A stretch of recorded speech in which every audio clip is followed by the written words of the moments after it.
The number one reason that crowns fail at the margin is because of poor impressions. Single most important reason that impressions fail is for poor tissue management to start with. And we go into that sulcus after we've pulled the cord, and as we circle around, we burnish that solution in against that cut connective tissue. I'll use the word burnish. You have to press against that cut connective tissue as you apply the solution. That gets the solution down where it does the job against the cut capillaries. My name is Dan Fisher. I'm a practicing dentist and the CEO of Ultradent Products.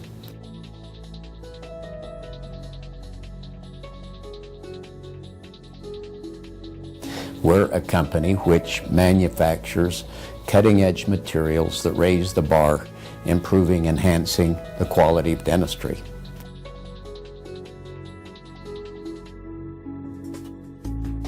I'm a lucky guy. I was able to go to dental school in the 70s, down in Southern California nonetheless. In dental school, I developed a passion for full mouth reconstruction. I came to realize early on, however, that the most important aspect of every restoration I placed was that it have quality marginal fit. Making a good impression was paramount, not just for the patient, but certainly for the quality of the restoration. The number one challenge for making quality impressions was to adequately control the bleeding, to adequately displace the tissue, so to be able to deliver the impression material to the sulcus subgingivally and in controlled, predictable ways. Our only hemostatics at the time were epinephrine, aluminum chloride. These left a lot to be desired. They didn't give us profound hemostasis. We would be lifting our retraction cord from the sulcus. We thought we were okay. We had already mixed our impression material. We'd start to deliver the impression material to the sulcus. It would trigger it to bleed. We'd be chasing the blood around the sulcus, trying to get the rubber to meet before the blood got there. Not predictable. We had impression materials that were totally adequate. They were accurate if used correctly. But our principal challenge was to be able to predictably control bleeding, displace tissue.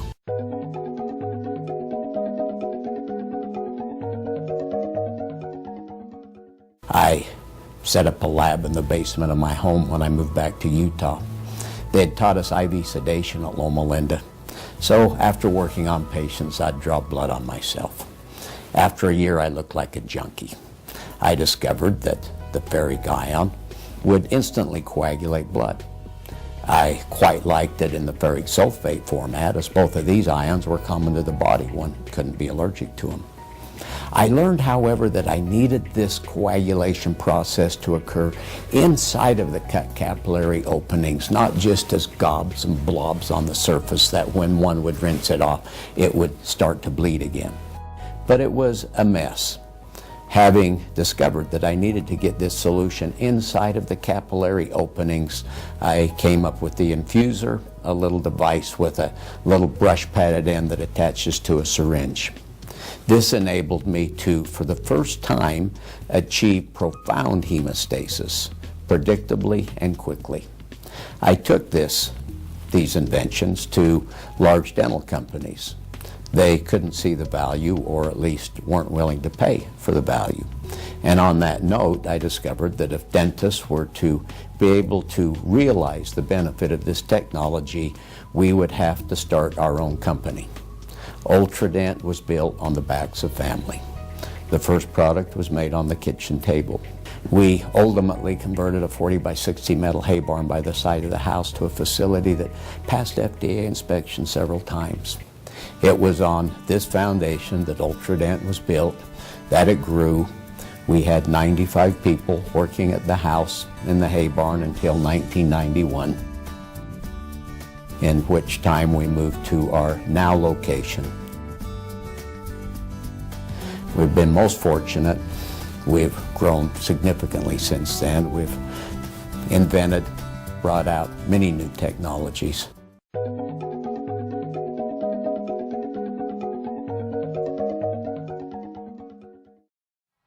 The UltraPack cord, that was a fun project that took a long time to create. You see, all of the retraction cords prior to UltraPack, they were either twisted cords or braided cords. with a twisted cord as the clinician would attempt to pack it with a packing instrument. One would slip between the fibers. Now, the braided cord eliminated that problem. However, a braided cord is very rigid. So as a clinician is packing over convexities into concavities and pushing down with their instrument, it causes the cord to pop out behind. The concept of a knit that would be made of interlocking loops acting more like a chain became quite appealing. We ended up using little knitting needles used to make ladies' pantyhose. We knitted a tiny little cotton tube, a little cotton pantyhose, smallest knitted cotton cord in the world. It took us 9 months to knit the first 1 inch of the number 0 cord. We started with the number 0 because if you could only make large sizes and you couldn't make small sizes, so what? And to make a small size knit, that's a challenge. You're using little cotton fibers about the size of cotton webs, and you're taking them with needles and pulling loops through loops, which causes these fibers to break very easily. Today, we make a 000, the smallest knitted cord in the world, if you will. So it was a fun project. It was a long time in development, but it has brought a great and a fabulous dimension for restorative as well as for crown and bridge dentistry.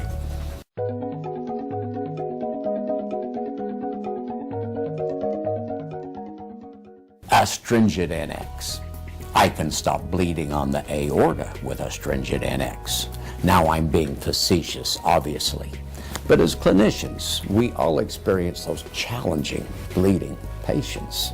The patient who's on blood thinners, the hemophiliac, the patient who's been chewing on that broken loose filling for the last 6 months, you lift it out and they're bleeding like crazy. We must have agents to address these most challenging of cases. Astringent NX, it is more acidic than regular viscostat or astringent.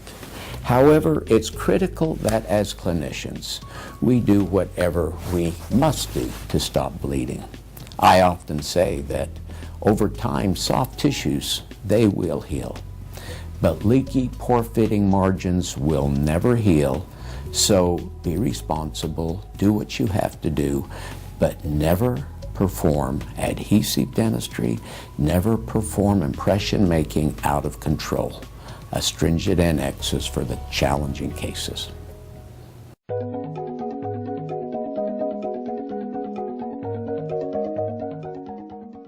The initial goal was not just to make a viscous hemostatic. Our goal was to reduce the negative acid effects that ferric sulfate would have on mineralized dental tissues. You see, all of the mineral astringents, be they aluminum chloride, alum, aluminum sulfate, ferric sulfate, they're all a little bit acidic. We would attempt to buffer this solution to get it so it wasn't as acidic, but every time we buffered it, we would lose effectiveness. Via having that fumed silica in the formula, one could apply viscostat to fresh-cut dentin. And even after 12, 14 minutes, the smear plugs would still be intact in the dentinal tubules. Whereas if one put straight ferric sulfate on the tooth surface, within 30 seconds, you virtually etch the tooth. Now astringent in it had other ingredients that made it so that it wasn't as aggressive as straight ferric sulfate. But nevertheless, our next level of improvement came with viscostat and the incorporation of fumed silica, making it one of the kindest hemostatics to be placed against mineralized tooth structure.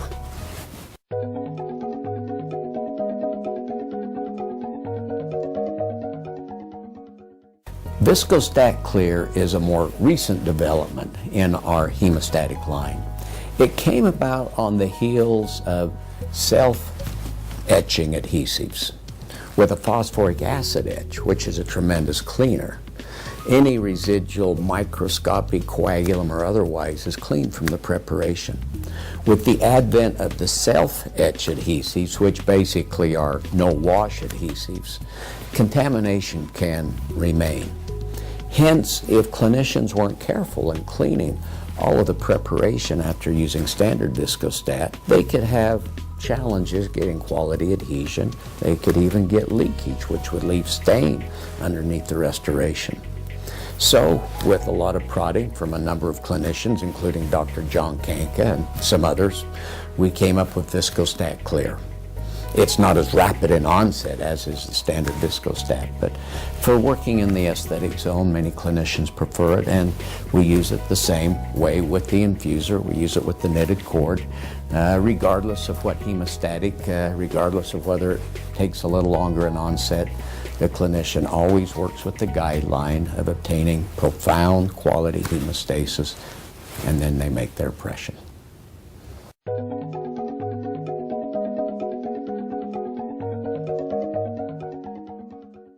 Viscostat, Astringent, the ferric sulfate solutions, oh, they must be the most difficult chemistries to add flavoring agents to, or sweetening agents to, for that matter. About 10 years back, we came up with this fabulous citric flavor. It gave kind of a lemony tang, but within 1 week it turned into orange citric soap. Not delightful. About 6-7 years ago, we finally found a mint flavor that held stable in the ferric sulfate solution. So today we have the option of the mint flavored Viscostat versus standard Viscostat, but the mint flavor is still not strawberry ice cream. So the basic communication to the clinician is keep it off the tongue. These are products that our company was founded on, that we became known for. They all were foundational products to perform quality operative dentistry, be it controlling bleeding, displacing tissues, quality etching, and the like. And hence, these are products that lap into many arenas in dentistry. They are not some procedure specific. They function with many procedures. So a number of reasons that they've been the mainstay. I believe Ultradent is unique as a company on a very fundamental principle, and that is that we work to maintain family values, but with a common goal. So with family values, we're driven to improve oral health globally, to improve one's health, to improve dentistry. We pride ourselves in creating new products and raising the bar and not being a Me Too company. So it's a juicy, rich environment to spend your day in.